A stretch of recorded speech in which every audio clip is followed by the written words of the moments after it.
Welcome to Fables Adventures, your podcast of daily stories. Today's story is called Beyond the Silver Leaves. It is a haunting, lyrical fantasy about an herbalist learning that the forest's silence isn't abandonment. It's an invitation to stop reading and start listening. That sometimes the most powerful remedy is admitting you don't know. That some fractures are where the light gets in. Hit like and comment on what you're enjoying about our stories here. And the most important thing that you can do to help us out is to subscribe to our channel today. It really does make a difference. For now, enjoy Beyond the Silver Leaves. The pattern that breaks. You stand at the threshold of your greenhouse at the moment the light dies, that brief blue hour when the forest forgets itself, when the old trees lean closer as if listening. Your hands smell of wolfsbane and dried sage. You've been preparing remedies all day, moving through the familiar choreography of your work like a prayer you've memorized so completely it barely needs your attention anymore. The greenhouse hums with its own breath, humid and alive, the secret springs feeding your plants with water that tastes of centuries. The knock comes at dusk, not the careful, tentative knock of someone from the village, not Mrs. Headley asking for tincture for her joints, or young Thomas seeking something to steady his nerves before the harvest festival. This knock carries weight, urgent but controlled, the knock of someone who's been walking a long time and knows better than to fall apart at the finish. You know before you open the door. The forest told you an hour ago, when the silver-leafed birches began their warning shimmer. You felt it in your bones, that familiar tightness, the sensation like fingers closing around your throat. Something is coming that your gift cannot quite name. Something that breaks the patterns you've spent your whole life learning to read. Theron appears at your shoulder as you reach for the door. You don't hear him approach. He moves like the forest moves, like memory itself. His gray eyes meet yours, and you see your own unease reflected there. He's felt it too, this wrongness, the way the air tastes different tonight, metallic, like biting your lip until blood comes. The woman in the doorway is drenched in sweat that shouldn't exist in autumn air this cool. Her eyes are too bright, fever bright, and her skin carries a color you've never quite seen before. Not the ruddy flush of infection, not the waxy pallor of toxin.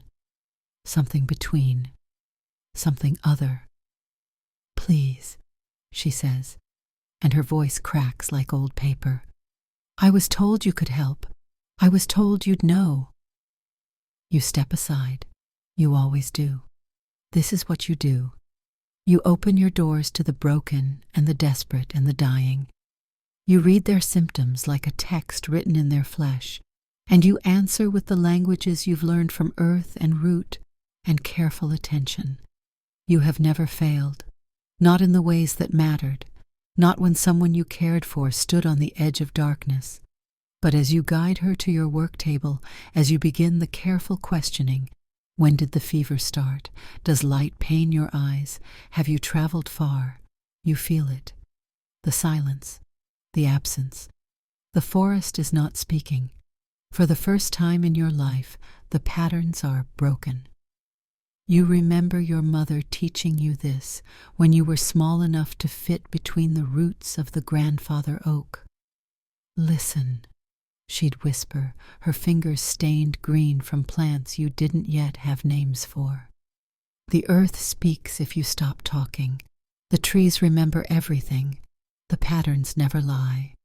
But that was before she left the village in the dark of one October night, following some whisper only she could hear, before the searchers found nothing but a torn photograph near the old stone bridge, your mother's face, split down the middle, half of it pressed into mud, before you learned that even the forest keeps secrets from those it shelters. You've spent 20 years not thinking about that photograph.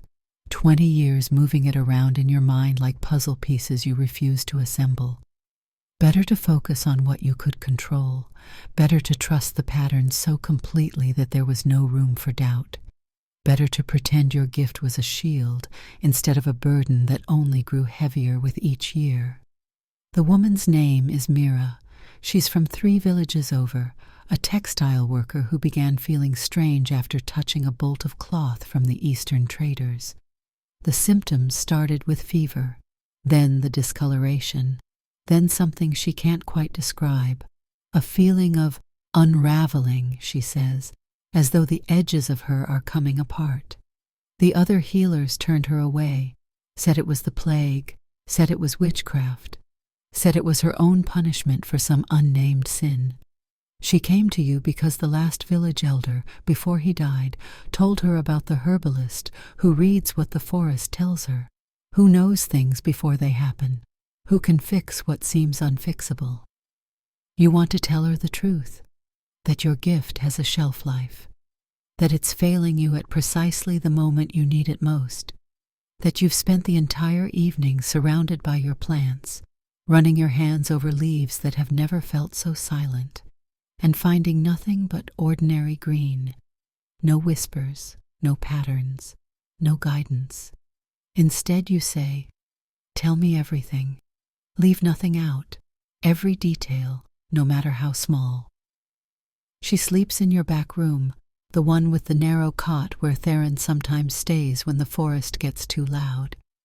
You've given her willow bark for the fever, though you know it won't be enough. You've applied poultices of your best preparations to the strange discoloration spreading up her arms, like fingers reaching.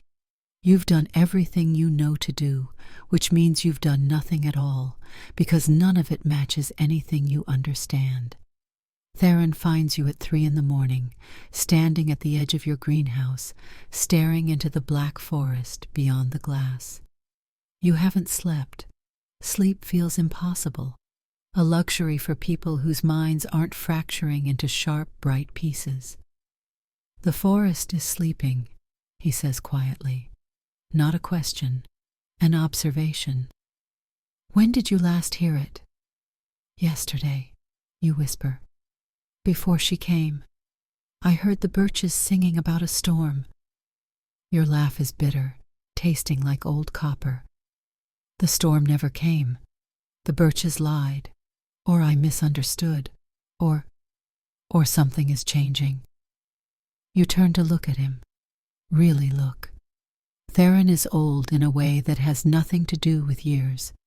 He's been beside you for so long that you've stopped questioning how he appeared at your door the same night your mother disappeared, how he seems to know things he shouldn't know, how he sometimes smells like the deep forest, like soil that's never seen sunlight. "Do you know what's wrong with her?" you ask.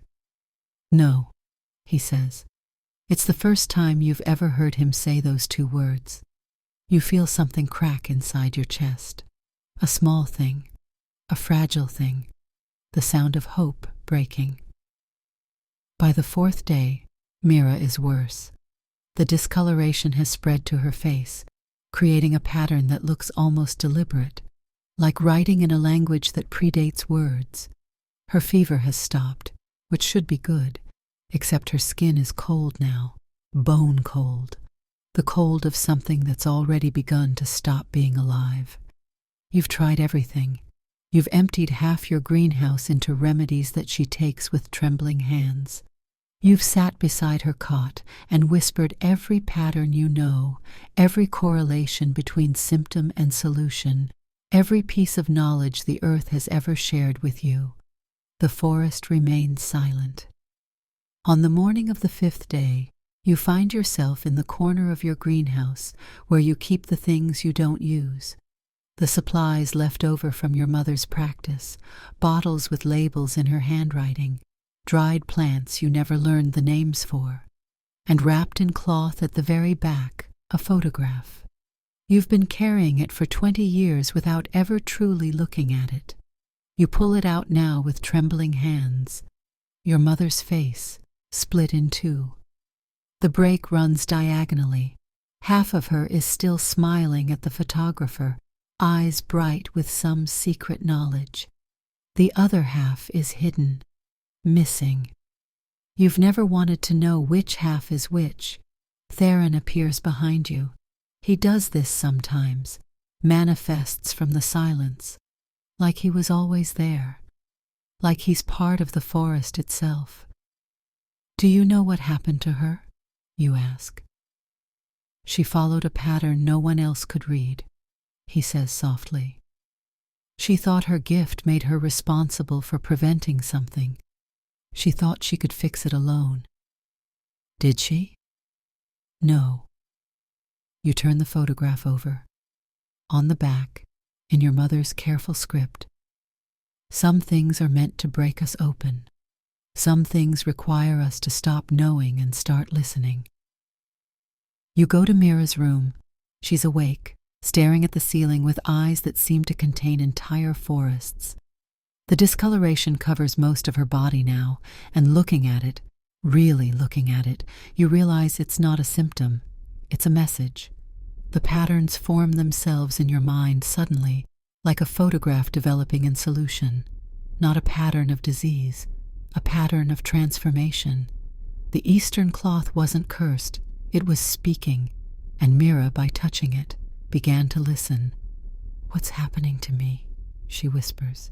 You sit beside her cot, and for the first time in 5 days, you tell her the truth. "I don't know." And in that admission, something shifts. The forest begins to whisper again, not in the language of warning, but in something older, something that sounds like acceptance, like welcome. "I think," you say slowly, "you're becoming something new, something the forest wanted to show us, something my gift couldn't read because I was too busy trying to prevent it from happening." Mira's hand finds yours. Her skin is warm now, not with fever, but with something alive and deliberate. "Will it hurt?" she asks. "Yes," you say, "but maybe differently than you're afraid of." She transforms on the 7th day. It's not violent. It's gentle, almost choreographed, like the forest has been teaching her the steps all along. Her form becomes less fixed. Her edges soften. Her colors shift from that strange discoloration into something iridescent, something that catches light in ways that shouldn't be possible. By evening, she's not quite human anymore, and not quite anything you have a name for. She's become something that belongs equally to the forest and the world of people, a bridge, a translation. She speaks in a voice like wind through leaves. "Thank you for not trying to fix me." You want to weep. You want to laugh. You want to stand in your greenhouse and scream at the unfairness of discovering your gift's greatest limitation at the moment you needed it most, only to find that the limitation was the point all along. That sometimes the most important thing you can do is admit you don't know, is stop trying to prevent and start trying to understand. Theron stands in the doorway, and when you look at him, you see it clearly for the first time. The way his edges blur slightly, the way the forest moves around him like water around stone, the way he's always been something more than human. "My mother," you say, "found her own way to listen," he confirms gently. You think of the torn photograph, the missing half. You understand now that it was never missing. It was just in a form you couldn't recognize until you learned to stop reading patterns and start sitting with mystery. Mira leaves at dawn, walking back toward the forest, not back toward her village, but deeper in. You watch her go, this woman you tried so hard to save, who saved you instead by being broken in a way you couldn't fix. The forest is singing again, but it's a different song than before. Less like warning, more like grief and wonder mixed together, more like love. Theron places a hand on your shoulder, and you feel the texture of bark beneath your palm where skin should be. "What happens now?" you ask. "Now," he says, "you learn to live with not knowing, and you discover that some of the best remedies are the ones you never could have predicted." You think of your mother, out there somewhere in the green darkness, listening to patterns only she can hear. You think of Mira becoming something new. You think of yourself standing in the blue light between knowing and not knowing, and finding it's not a terrible place to stand. The old greenhouse breathes around you, and for the first time in 20 years, you breathe with it instead of trying to direct its breath. Some patterns, you finally understand, are meant to break. Some things are only healed by learning to live in the fractures. Thanks for listening to our story today. Our stories at Fables Adventures are created using the Fables Adventures app for iOS, available for both the iPhone and the iPad. And if you have enjoyed the story that you have just heard and want to create stories like this of your own, head over to the Apple App Store and download the app for yourself. There is a link in the description. You can also read the full text of the story that you have just heard at the link in the description of this story as well. Hit like, subscribe to our channel, and please leave us a comment about what you enjoyed about today's story. It really helps. We're trying to do something here at Fables Adventures to support people living with ALS or motor neuron disease, simply by creating content like this for you all to enjoy. Thanks for stopping by, and we'll see you tomorrow.